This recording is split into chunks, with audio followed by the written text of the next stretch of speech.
ஒரு சில வீடுகளில் பார்த்தோமென்றால் பண வசதி, சொத்து பத்து எல்லாமே அதிகமாக இருக்கும், தேவைக்கு அதிகமாகவே இருக்கும். ஆனாலும் அவர்களை அறியாத சில கஷ்ட நஷ்டங்கள் மனதிற்குள்ளே கடுமையான மன உளைச்சலாக இருக்கும். ஆனாலும் நாம் நல்ல மனது வேண்டும், நல்ல எண்ணங்கள் வேண்டும். எனக்குள் எப்பொழுதுமே அந்த தெய்வ நிலைகளாக பாடல்களிலே உணர்த்துவது போன்று, என் இசையில் நீ இசைப்பாய், என் நினைவில் நீ வருவாய், உன்னருளை பெற்றிடவே என் நினைவை தந்துவிட்டேன் என்று உயிரான ஈசனை வேண்டுவது போன்று, எப்பொழுதுமே ஈசனான அவருடைய நினைவு, அந்த நல்ல எண்ணம் வர வேண்டும் என்று ஆலயங்களுக்கு செல்வோர் பெரும்பகுதி இதை கேட்பதில்லை என்றால் அது பற்றி ஒரு விளக்கத்தைத்தான் ஞான குருவிலே சொல்லுகின்றார்.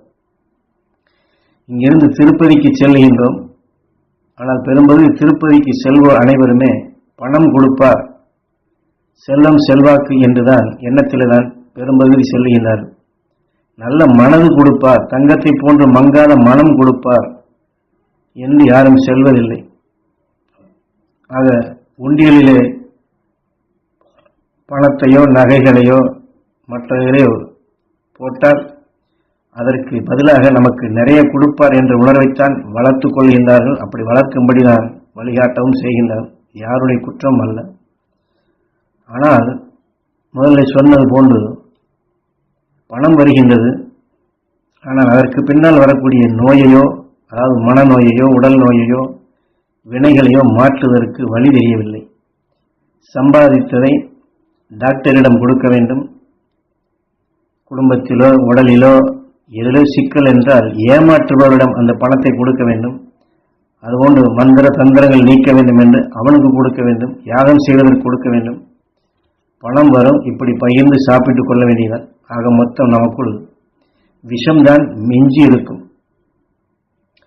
ஆனால் இத்தகைய விஷத்தை நீக்க வேண்டும் என்றால் நமது குருநாதர் காட்டிய வழியிலே விஷத்தை நீக்குவதற்கு நமக்குள் ஆண்டு கொண்டிருக்கக்கூடிய ஈசனிடம்தான் நாம் வேண்ட முடியும். ஏனென்றால் எண்ணியதை சமைத்து கொடுப்பவன் அவன்தான் என்று ஆதியிலே 2000-3000 ஆண்டுகளுக்கு முன்பே ஆதி சங்கராச்சாரியார் சொன்ன நிலைகளை எல்லாம் இன்று காலப்போக்கில் நாம் மறந்துவிட்டோம், மறக்க செய்து விட்டார்கள். என்றால் உயிர்தான் நாம் எண்ணியதை சமைத்து கொடுக்கின்றான். ஆக முதலில் சொன்னது போன்று எல்லாம் இருக்கின்றது, ஆனால் என்னுடைய கஷ்டம் தீரவில்லையே என்று கஷ்டம் என்று கஷ்டமாக இருக்கின்றது. உடம்புக்கு முடியவில்லை, மனதுக்கு பிடிக்கவில்லை, வாழ்க்கை பிடிக்கவில்லை, அது பிடிக்கவில்லை, இது பிடிக்கவில்லை, கஷ்டம் கஷ்டம் என்று இப்படி எண்ணிக்கொண்டிருந்தால் மற்றவர்களை பார்க்கும் பொழுது எனக்கு கஷ்டமாக இருக்கின்றது. அதாவது ஆட்கள் என்றால் அருகில் இருப்பவரிடம் கஷ்டத்தை அவரிடம் சொல்ல வேண்டும் என்ற நோக்கம்தான் வரும். ஆனால் யாரும் இல்லாத பொழுது எனக்கு இப்படி இருக்கின்றதே, நான் முன்னாடியெல்லாம் நன்றாகத்தானே இருந்தேன், இப்பொழுது ஏன் எனக்கு இப்படி வருகின்றது, இது என்ன சோதனை? ஆக ஆட்களிடம் கஷ்டத்தை சொல்லுகின்றோம். ஆட்கள் இல்லாத பொழுது தனக்குத்தானே இப்படி இருக்கின்றதே, இப்படி இருக்கின்றதே, இப்படி ஆகிவிட்டதே, நான் நன்றாக இருந்தேன், எனக்கு இப்படி வந்துவிட்டது என்று இந்த வேதனையைத்தான் சேர்த்துக் கொள்கின்றோம். இது யாரும் குறை சொல்வதற்கல்ல, மனிதனுடைய இயல்பு அப்படித்தான். ஆக எந்த தெய்வத்திடமோ யார் மீது பக்தியாக இருந்தோமோ அவர்களின் பெயரை சொல்லி இந்த கஷ்டத்தை தான் சொல்லிக் கொண்டே இருப்போம், அல்லது நினைத்து கொண்டே இருப்போம்.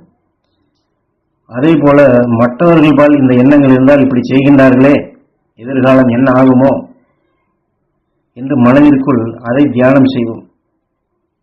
இப்படி பண்ணுகின்றாயே, இப்படி பண்ணுகின்றாயே, இப்படி வந்துவிட்டதே, இப்படி வந்துவிட்டதே என்று இந்த தியானத்தை, இந்த மூச்சை உடலுக்குள் கொண்டு சென்றால் என்ன ஆகும்?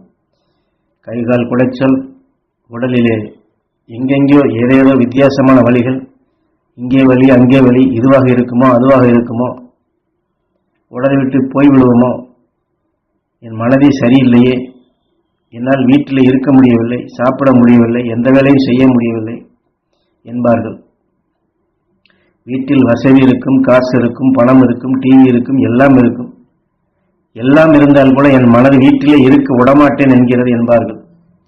ஆக காசை கொண்டு எங்கேயாவது போய் சுற்றி கொண்டு வர வேண்டும், அப்பொழுதுதான் நிம்மதியாகும். இப்படித்தான் இந்த காலங்கள் செல்லுகின்றது. இதில் இருந்தெல்லாம் நிவர்த்தியாகி நல்லதாக வேண்டும் என்று உங்களுக்கு இந்த சந்தர்ப்பத்திலே இந்த விளக்க உரைகளை கொடுத்து குரு வழியில் அருள் உரைகளை உபதேசமாக கொடுக்கின்றோம்.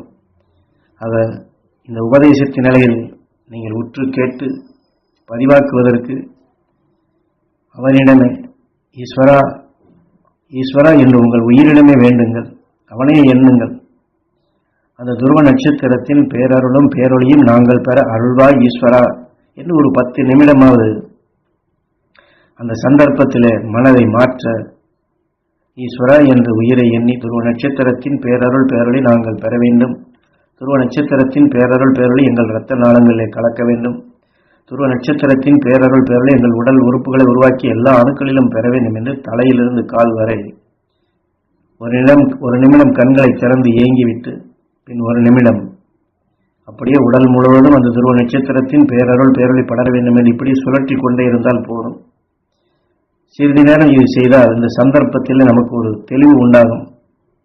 ஏனென்றால் குருநாதர், அதாவது மாமகரிஷி ஈஸ்வராய குருதேவர் எம்மிடம், நீ எல்லோரிடமும் அவர்கள் உடல் நலமாகும், உங்கள் உடல் நலமாகும் என்று நீ சொல், இந்த வாக்கினை அங்கே கொடு, நீ இந்த அருள் வாக்கினை அங்கே பதிவு செய்து அவர்களிடமிருந்து நல்ல மகிழ்ச்சியை வாங்கு என்றுதான் எனக்கு சொல்லிக் கொடுத்தார். யாவும் அதே போலதான் உங்களுக்கு நீங்கள் இதே சந்தர்ப்பத்தை எடுத்துக்கொள்ளுங்கள். ஆக மற்றவர்களை பார்க்கும் பொழுதோ குழந்தையை பார்க்கும் பொழுதோ நீ நன்றாக படிப்பாய், நீ நன்றாக ஆத்மசித்தி செய் என்று சொல்லி இந்த வேதனைகளை, கஷ்டங்களை, துன்பங்களை இப்படி மாற்றி பழகுங்கள். ஆக ஒவ்வொரு நிமிடத்திலும் இந்த ஆத்மசுத்தி என்ற ஆயுதத்தை நீங்கள் உங்களுக்கு ஒரு கருவியாக எடுத்து பயன்படுத்திக் கொள்ளுங்கள். சிறிது நாட்கள் பழகிவிட்டீர்கள் என்றால் தன்னாலே அந்த உணர்வுகள் வையக்கும், தீமையை நீக்கும் ஆக்கப்பூர்வமான ஆற்றல் மிக்க சக்தியாக உங்களுக்குள் வளரும். உங்களுக்கு நல்லதாக வேண்டும் என்றுதான் வாக்கினை குரு வழியிலே கொடுக்கின்றோம். உங்களுக்கு இந்த சந்தர்ப்பங்கள் வரும்பொழுது ஆத்மசுத்தி செய்யுங்கள் என்று நீங்களும் இந்த ஆத்மசுத்தியால் மகரிஷி சக்தி பெற வேண்டும், துருவ நட்சத்திரத்தின் பேரருள் பேரலை பெற வேண்டும். ஈஸ்வரா என்று உங்கள் உயிரை எண்ணி இதுபோன்று செய்யுங்கள் என்று நீங்கள் மற்றவர்களுக்கும் சொல்லுங்கள். குரு எனக்கு எப்படி நல்லவர் மகிழ்ச்சியூட்டும் உணர்வுகளை ஊட்டும்படி சொல்லி அதை திரும்ப வாங்க வேண்டும் என்று அவர் சொன்ன முறைப்படி நீங்களும் இது மற்றவர்களுக்கு சொன்னால் அவர்களுக்கு நல்லதாகும் பொழுது அவர்களும் இதே நல்ல வாக்கினை உங்களுக்கு கொடுப்பார்கள். குரு வழியில் அந்த உயர்ந்த நிலைகளை நாம் ஒவ்வொருவருமே பெற முடியும். இந்த கஷ்டங்களை நாம் போக்கிக் கொள்ள முடியும். மகிழ்ந்து வாழும் சக்தி பெற முடியும்.